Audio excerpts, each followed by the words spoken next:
आपण स्क्रीनवर पाहतोय.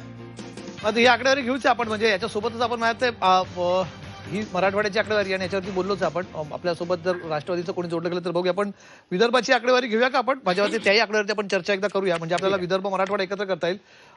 मग आपल्याला पश्चिम महाराष्ट्र आणि कोकणाकडे वळता येईल. कारण प्रेक्षकांना मला मेसेजेस खूप दिसत आहेत, लाईव्ह प्रेक्षकांचे येत आहेत, लोक विचारतात की कुठल्या कुठल्या प्रकारे इतर भागातलं काय. त्यामुळे फार वेळ प्रेक्षकांना ताटकळत ठेवू नका. आपण उत्तर महाराष्ट्र आणि मराठवाड्याची आकडेवारी दिलेलीच आहे. ठीक आहे. चित्र विदर्भातलं कसं असेल हे आपण समोर घेऊया.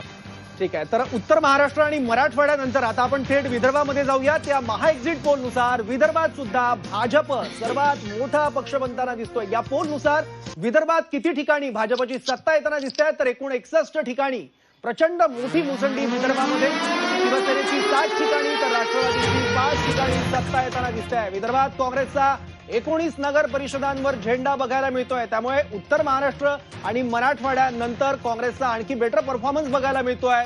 दोन्ही भागांच्या तुलनेत विदर्भामध्ये 19 नगर परिषदांवर काँग्रेसचा झेंडा बघायला मिळतोय, तर दुसरीकडे भाजप सर्वात मोठा पक्ष ठरतोय. विदर्भामध्ये 100 पैकी 61 जागांवर भाजप सत्ता स्थापन करताना दिसतोय या महा एक्झिट पोल नुसार. अर्थात हे अंदाज आहेत, अंतिम निकाल नाही, ते आपल्याला उद्या बघायचे आहेत. पण या महा एक्झिट पोलची जी आकडेवारी आहे, जो सर्वे आहे, त्यातून जो निष्कर्ष निघतोय, जो अंदाज आपल्या समोर येतोय, तो आपण स्क्रीनवर पाहतोय.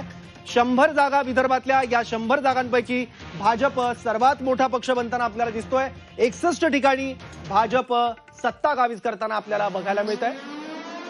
आणि आता आकडेवारी आपण बघूयात पक्षनिहाय विदर्भातली. एकूण 100 जागांपैकी भाजपकडे 61 जागा आणि 61 ठिकाणी भाजप पक्ष सत्ता स्थापन करताना आपल्याला दिसतोय. त्या पाठोपाठ शिवसेना 7, राष्ट्रवादी 5, शिवसेना उद्धव बाळासाहेब ठाकरे पक्ष केवळ 1, राष्ट्रवादी शरद पवार पक्षाला सुद्धा आपला करिश्मा विदर्भात काही चालवता आलेला दिसत नाहीये या एक्झिट पोल नुसार. पण काँग्रेसने मात्र उत्तर महाराष्ट्र आणि मराठवाड्याच्या तुलनेत बेटर परफॉर्म केलेला आहे. विदर्भामध्ये 19 जागांवर 19 ठिकाणी काँग्रेसची सत्ता आपल्याला येताना दिसते आणि स्थानिक आघाड्या 3 ठिकाणी आणि इतर 4 ठिकाणी. त्यामुळे 100 पैकी विदर्भात आपण बघितलं तर भाजप सगळ्यात मोठा पक्ष. दुसऱ्या क्रमांकावर आहे काँग्रेस. 19 ठिकाणी काँग्रेसची सत्ता येण्याची शक्यता. म्हणजे इथे आपण बघितलं अभिजित, तर भाजप खालोखाल जो बेटर परफॉर्मन्स दिसतो आपल्याला भाजपच्या खालोखाल, तो आहे काँग्रेसचा. म्हणजे 61 जागा पण एवढी फरक खूप मोठा आहे. 100 जागा आहेत सगळ्यात जास्त का विदर्भातल्या आहेत याच्यातल्या आपण आतापर्यंत बघितलेलं. कारण मराठवाड्यात 52 आहेत, उत्तर महाराष्ट्रात 37 आहेत, सर्वात जास्त विदर्भात आहेत. विदर्भामधल्या 100 पैकी 61 जागा म्हणजे 60% जागांवरती भाजप, शिवसेना राष्ट्रवादी तिथे 12 जागा दोघं म्हणून तिथे आहेत. त्यामुळे अर्थात तिथे प्राबल्य कधी राहिलेलं. पण काकासाहेब पुन्हा एकदा हा विदर्भ हा एकेकाळी काँग्रेसचा सगळ्यात मोठा बालेकिल्ला आहे. जसा उत्तर महाराष्ट्र होता तसा म्हणजे विधानसभेतही एकेकाळी जेव्हा काँग्रेसची सत्ता आलेली आहे किंवा महाराष्ट्रात जेव्हा सर्वाधिक जागा मिळालेल्या आहेत काँग्रेसला लोकसभेवरती सुद्धा, तेव्हा त्याच्यात सगळ्यात मोठा वाटा हा विदर्भात आलेला आहे. आता तुम्हाला म्हणजे कंपॅरेटिव्हली बाकी विभागांमध्ये बघता इथे जास्त जागा तुम्हाला मिळताना दिसत असल्या या अंदाजानुसार, तरी सुद्धा भाजप आणि तुमच्यातला फरक खूप मोठा आहे. नाही, निश्चितपणे हे सगळे अंदाज आहेत आणि बिलकुल आपण अंदाज आहेत हे सर्व चर्चा करतोय. ज्या पद्धतीनं आम्ही महाराष्ट्रात या सगळ्या निवडणुकीला आम्ही 2 टप्प्यात सामोरे गेलो, या सगळ्या टप्प्यामध्ये ज्या ज्या विभागात आम्ही फिरत होतो, आमच्या लक्षात आलं की जनतेचा कौल मात्र हा महाविकास आघाडीच्या बाजूने, काँग्रेसच्या बाजूने आम्हाला असल्याचं दिसून आलं. त्याचं कारण असं आहे की गेल्या एका वर्षामध्ये किंवा वर्षात जाऊ द्या, कालची निवडणूक सुद्धा, ह्या झालेल्या नगरपालिका नगरपंचायतीच्या निवडणुकीमध्ये सुद्धा महायुतीचे विषय काय होते हो? राम आणि रावण, म्हणजे रामाचे भक्त तुम्ही तर रावणाचे भक्त आम्ही, याच्यावर हे राज्यभर भांडण करत होते. विकासाच्या नावावरती फक्त आणि फक्त काँग्रेस आणि महाविकासाकडे आम्ही निवडणुकीला सामोरे जात होतो. त्यामुळे निश्चितपणे उद्या आपल्याला दुपारी 1-2च्या पुढे एवढे मोठे निकाल चांगले आपल्याला दिसून येतील. नुसता विदर्भच नाही तर महाराष्ट्रातल्या सगळ्या विभागातनं काँग्रेस आणि महाविकासाकडे निश्चितपणे महायुतीपेक्षा जास्त जागा येऊन निवडून आलेला आपल्याला दिसेल. आणि निश्चितपणे लोकांना जात धर्म याच्यापेक्षा सुद्धा विकास महत्वाचा आहे आणि लोक विकासाच्या बाजूने आल्याचं हे निश्चितपणे आपल्याला उद्या दिसेल.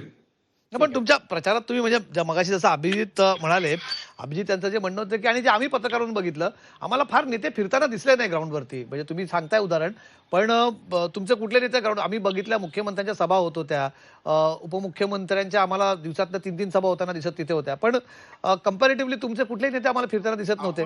आपण जर बघितलं तर विदर्भातले नेते विदर्भात त्या ठिकाणी प्रचार करत होते, ज्या त्या विभागातले नेते ज्या त्या विभागामध्ये प्रचारात व्यस्त होते.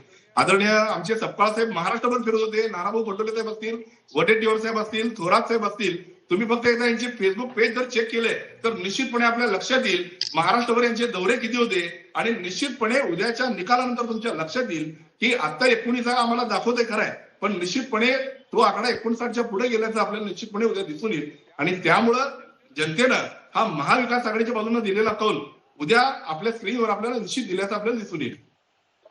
ठीक आहे. ठीक आहे. ज्योती वाघमारे सुद्धा आपल्यासोबत आहे, मला त्यांच्याकडे जायचंय. ज्योती वाघमारे, जी विदर्भातली आकडेवारी आपण बघितली तर शिवसेनेकडे फक्त 7 जागा जाताना आपल्याला दिसत आहेत. उत्तर महाराष्ट्र किंवा मराठवाड्याच्या तुलनेत स्ट्राईक रेट तुमचा विदर्भात का कमी होतोय? नाही, मला वाटतं की नक्कीच उद्याच्या निकालामध्ये आपल्याला हा बदल बघायला मिळेल नक्कीच. आणि जो अंदाज आहे त्या अंदाजापेक्षाही जास्त जागा शिवसेना तिथे नक्कीच मिळवताना दिसेल. परंतु मी आता काकासाहेबांचं ऐकलं, काकासाहेब भाऊ आहेत माझे, आम्ही एका शहरातून एका जिल्ह्यातून येतोय. मला त्यांच्या दुर्दम्य आशावादाचं कौतुक करायचंय आणि खरोखरच की हमको मालूम है जन्नत की हकीकत लेकिन दिल को बहलाने के लिए ये ख्याल अच्छा है, अशा पद्धतीने जे काही किल्ला लढवतायत ना त्यांना माझ्या खरंच शुभेच्छा आहेत. परंतु आपण ज्या पद्धतीनं निरीक्षण केलं की एका बाजूला उद्धव ठाकरे हे कधीच घराच्या बाहेर पडलेले आहेत नगर परिषदांच्या निवडणुकांच्या मध्ये, ते फक्त घरात मातोश्रीवरती बसून आजही प्रेस कॉन्फरन्स घेत राहिले. पण दुसऱ्या बाजूला महाराष्ट्र राज्याचे उपमुख्यमंत्री एकनाथ शिंदे साहेब असतील, मुख्यमंत्री देवेंद्रजी असतील, उपमुख्यमंत्री अजितदादा असतील, ते थेट जनतेत फिरत होते, उन्हातान्हात थंडीत सभा घेत होते, जनतेशी संवाद साधत होते. आणि एकनाथजी शिंदे साहेबांच्या सगळ्या सभांना सगळ्या जाती धर्मातल्या लाडक्या बहिणींचा जो प्रतिसाद मिळत होता ना, त्यामुळे मला वाटतं की लाडकी बहीण केवळ विधानसभेतच नाही तर ती नगर परिषद आणि येणाऱ्या महापालिकेत सुद्धा गेम चेंजर ठरणार आहे. त्यामुळे अंदाजाचं मी स्वागत करते, परंतु याही पेक्षा नक्कीच जास्त जागा आम्हाला उद्या मिळतील असा विश्वास आहे. आपल्या आणखी एक लाडक्या बहीण तुम्ही विषय काढला, जोडला गेला तर सक्षना सलगर आहेत आणि त्या मला थोडं बोलायचं आहे. काकासाहेब येतो तर आपल्या सक्सेनाजींकडे जाऊया. त्या बऱ्याच वेळापासून आपल्या संधीची वाट बघतायत आणि त्या हाताही वरती करतात. सक्सेनाजी, तुम्ही नव्हतात मगाशी, आम्ही मराठवाड्याबद्दल चर्चा करत होतो. मराठवाड्यामध्ये एकेकाळी राष्ट्रवादीचा गड होता.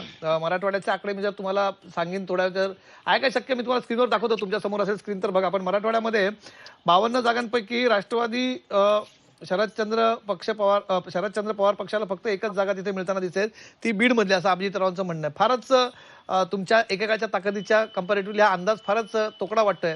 तुम्ही मान्य कराल का? काही तांत्रिक कारणामुळे मला जॉईन नाही होता आलं, त्याबद्दल मी सॉरी म्हणेन. परंतु उभा महाराष्ट्र आणि देश बघतो, मी ऐकत होते सगळ्यांचं आणि मी महिनाभर झालं नगर परिषद नगर पंचायतचं इलेक्शन महाराष्ट्र आणि देश बघतोय. ही मॅच फिक्सिंग आहे. कधीही देशाच्या लोकशाहीमध्ये निवडणुका स्थगित होणं, नगराध्यक्ष पदाच्या उमेदवारांना डिस्क्वालिफाईड करणं, भारतीय जनता पार्टीच्या नेत्यांच्या बायका, नेत्यांच्या सुना, मंत्री संत्र्याच्या घरातल्या बायका बिनविरोध काढणं, सामान्य कार्यकर्त्याला इलेक्शनला कसं फॉर्म न भरू देणं, उभ्या महाराष्ट्राने अनगर मोहोळमध्ये पाहिलंय, तुमच्या जळगावमध्ये पाहिलेलं आहे. आणि आज महाराष्ट्राने अंबरनाथ असेल, नांदेडचा धर्माबाद असेल, जो माझ्या मराठवाड्याचा भाग आहे, भारतीय जनता पार्टीचे आमदार राजेश पवार यांनी मंगल कार्यालयामध्ये हजारो वोटर्सला डांबून ठेवलं. ते तुमच्या चॅनल्स वरती दिसते. ह्या लोकशाहीला हरताळ फसण्याचं काम त्या भारतीय जनता पार्टीने निवडणूक आयोगातला हाताशी धरून केलंय. कुठल्याही खुशारक्या मिरवतायत. माझं तर असं मत आहे की सरळ निवडणूक आयोगाने बोली लावावी आणि निवडणुका घ्या. कशाला खर्च करताय, कशाला शासनाचा, देशाचा, राज्याचा पैसा वेस्ट करताय. आणि महाराष्ट्र उघड्या डोळ्यांनी सगळे बघतोय. त्यामुळे ह्या रडीच्या निवडणुका जिंकून आम्ही काहीतरी एक्झिट पोल आहे, आमचं सगळीकडे कसं चांगलं आहे, हे चांगलं नाहीये. हे लोकशाहीचा खेळखंडोबा आहे आणि महाराष्ट्राने देशाने उघड्या डोळ्यांनी पाहिलेलं आहे. उलट तुम्ही धर्माबाद निवडणूक आयोग करतोय काय, धृतराष्ट्र झालंय. धर्माबाद मधल्या गोष्टीवरती एक वक्तव्य नाहीये, कुठली ऍक्शन नाहीये आणि लोकांना तुम्ही स्थगित करता निवडणुका. त्यामुळे माझा आक्षेपच या निवडणुकावरती आहे, ही मॅच फिक्सिंग आहे. नवनाथ बन, तुमच्यावरती पक्षावरती हे फार गंभीर आरोप तिथे करतात. आजचा प्रकार आहे खरं तर तो डांबून ठेवण्याचा प्रकार झाला, तो अत्यंत गंभीरच आहे. हा कुठल्याही प्रकारे लोकशाहीच्या कुठल्याही मूल्यांना पटणारा नाहीत. आणि तुमच्या पक्षाबद्दल बोलला तर तुम्ही याच्यावरती उत्तर द्यावं. कमलेशजी, मराठीमध्ये एक म्हण आहे, कोल्याला द्राक्ष आंबट. ज्यांचा पक्षच घराणीशाहीच्या पायावर अवलंबून आहे, ज्यांचे राष्ट्रीय अध्यक्ष पवार साहेब, मग सुप्रियाताई, मग रोहित पवार, मग कमी पडले तर योगेंद्र पवार, अशी सगळी घराणीशाही ज्यांच्या पक्षात आहे ते आता लोकशाहीच्या मोठमोठ्या गप्पा मारतात. हरकत नाही. विरोधक फक्त टीव्हीच्या स्क्रीनवर आहेत, सोशल मीडियावर आहेत. ग्राउंडवर भारतीय जनता पार्टी आहे. कार्यकर्त्यांचे आशीर्वाद भारतीय जनता पार्टीच्या पाठीशी आहेत. जनतेचे आशीर्वाद भारतीय जनता पार्टीच्या पाठीशी आहेत. त्यामुळेच मराठवाड्यात आम्ही जवळपास 50% यापेक्षा जास्त जागा जिंकतोय. विदर्भामध्ये 60% जास्त तुम्ही अंदाज दाखवता, पण आमचा विश्वास आहे की विदर्भामध्ये जवळपास आम्ही 75% जागा एकटी भारतीय जनता पार्टी जिंकेल आणि महायुती म्हणून आम्ही 90%च्या आसपास विदर्भामध्ये जाऊ. काँग्रेस कधी काळी विदर्भामध्ये बालेकिल्ला होता, परंतु आज विदर्भात काँग्रेसची अवस्था आपण काय आहे ते बघतोय. 19 जागा आज तुम्ही सांगताय, परंतु त्याच्यापेक्षाही कमी उद्या आपल्याला बघायला मिळेल. काकासाहेब जी मगाशी बोलताना म्हणाले, त्यांच्या एका मताशी मी सहमत आहे की जनतेला विकास हवा होता आणि विकासाच्या पाठीशी जनता गेली. या निवडणुकीमध्ये, नगरपालिकेच्या निवडणुकीमध्ये देवेंद्रजींसारखा चेहरा आणि महाराष्ट्राला पुढे घेऊन जाणारं नेतृत्व कोण आहे, तर फक्त देवेंद्रजी फडणवीस आहे. हे शहरी महाराष्ट्राला माहित होतं, परंतु या निवडणुकीमध्ये ग्रामीण महाराष्ट्राची साथ देखील देवाभाऊंना बघायला मिळेल आणि विकासाचं विजन पुढे घेऊन जाणारे नेते म्हणून देवेंद्रजी फडणवीस यांच्या पाठीशी संपूर्ण महाराष्ट्रातल्या जनतेचे आशीर्वाद बघायला मिळतील. ज्योतिताईंनी ज्या पद्धतीने उल्लेख केला की एक एक करून मुद्दा घ्या. सक्सेना थांबल्यात तुमच्या मुद्द्याला त्यांना काहीतरी खोडून काढायचंय. सक्सेना बोला. मगाशी हे इम्पोर्ट एक्सपोर्ट केलेले कार्यकर्त्यांचा अतिशय ऊत आलेला आहे महाराष्ट्रामध्ये. भारतीय जनता पार्टी तर डोरीमॉन, परत सिंचन असे काही चेहरे आणतात प्रवक्ता म्हणून, ज्यांना काही अभ्यास नाही, काही नाही. ताई, तुमचा अभ्यास किती आहे तो महाराष्ट्राला माहिती आहे. डोरेमॉन कोण आहे आणि नोबिता कोण आहे हे महाराष्ट्राने बघितलंय. आणि तुमचा अभ्यास काय, तुम्ही कशामध्ये पीएचडी केली हे देखील महाराष्ट्राला माहित आहे. तुम्ही सांगू नका. जनतेचे आशीर्वाद देवेंद्रजी फडणवीस यांना पार्टीने तुम्हाला संधी दिली नाही, त्यामुळे सगळीकडे काम केलं. संरक्षणातही डिबेटच्या पद्धतीने करायचे असते. तुमच्या भाषेमध्ये मलाही उत्तर देता येतं, परंतु डिबेट पद्धतीने करायचं असतं. ज्यांचा पक्ष आपल्या कुटुंबापर्यंत मर्यादित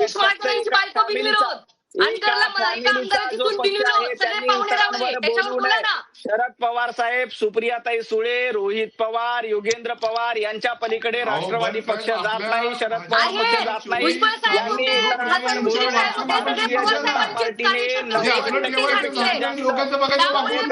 संधी दिली जास्त ठिकाणी कार्यकर्ते लढले. कमलेशजी डिबेट अशी होत नाही. कमलेशजी मला आपल्याला विनंती करायची आहे. मुद्द्यावर आपण राहूया. भारतीय जनता पार्टी माझी सर्व मान्यवरांना विनंती आहे, ऐका. आपला विषय आजचा आहे हा एक्झिट पोल. राजकीय आरोप प्रत्यारोप सगळ्या निवडणुकांमध्ये बघितले आपण. महापालिका निवडणुका सुद्धा अजून बाकी आहेत त्यासाठी. त्यात आणखी आरोप प्रत्यारोप बघायला मिळतील. मी विनंती करतो की थोडंसं थांबू आणि आपण मुद्द्यावर येऊयात या एक्झिट पोलच्या, कारण आणखी काही रिजन आहेत महाराष्ट्रातले ज्या संदर्भात आपल्याला एक्झिट पोल. तुम्हाला म्हणजे आहे सक्सेना, आपण आहे अजून बोलण्यासारखी संधी, कारण पश्चिम महाराष्ट्र आणि कोकण बाकी आहेत आपल्याकडे अजूनही. पण विदर्भातला आपण बोलून झालं. माहिती आपण आता दोन महत्वाचे आहेत, कारण मला कोकण आणि पश्चिम महाराष्ट्र आपण ठेवलेत, कारण कोकणातली लढाईची चर्चा म्हणजे ही सगळ्या निवडणुकीतली सर्वाधिक चर्चा अभिजित ही कोकणातल्या त्या कणकवलीच्या निवडणुकीबाबत आपण बघितली होती. त्याचाही रिझल्ट आपल्याला बघायचा. मला त्या स्पेसिफिक्सकडे पण जायचंय की त्या कणकवलीमध्ये काय साधारणपणे होतं. पश्चिम महाराष्ट्रामध्ये सुद्धा 2 ठिकाणी ते अशी आहेत. म्हणजे शिरूरचंही मला तुमच्याकडनं अभिजित जाणून घ्यायचंय काय. आपण जेव्हा येऊ पश्चिम महाराष्ट्रामध्ये तिकडे काय झालं, सांगोल्याचं काय आहे, आणि 2 महत्वाची ठिकाणी माहिती जाऊया आपण पुढच्या आकडेवारीकडे. सौरभ आपली पुढच्या आकडेवारी तयार आहे? ठीक आहे. तर या एक्झिट पोल पश्चिम महाराष्ट्राबद्दल नेमकं काय सांगतो ते आता आपण बघणार आहोत. या एक्झिट पोल नुसार पश्चिम महाराष्ट्रात सुद्धा भाजप आघाडीवर दिसतोय. पश्चिम महाराष्ट्रात किती ठिकाणी भाजपची सत्ता येताना दिसत आहे ते आता आपण या ब्रेकिंग मध्ये पाहूया. शिवसेनेची 60 ठिकाणी, पश्चिम महाराष्ट्रात भाजपची 27 ठिकाणी सत्ता येताना दिसते. पोल नुसार पश्चिम महाराष्ट्रात सुद्धा भाजपने आघाडी घेतलेली आहे. उत्तर महाराष्ट्रात सुद्धा भाजप आघाडीवर आहे. त्यापाठोपाठ मराठवाडा, त्यानंतर विदर्भ आणि आता पश्चिम महाराष्ट्रात सुद्धा भाजपची मुसंडी आणि भाजप सर्वात मोठा पक्ष बनताना दिसतोय पश्चिम महाराष्ट्रात. या पोलनुसार पश्चिम महाराष्ट्रात भाजप आघाडीवर आहे. पश्चिम महाराष्ट्रात भाजपची 27 ठिकाणी सत्ता आपल्याला येताना दिसते.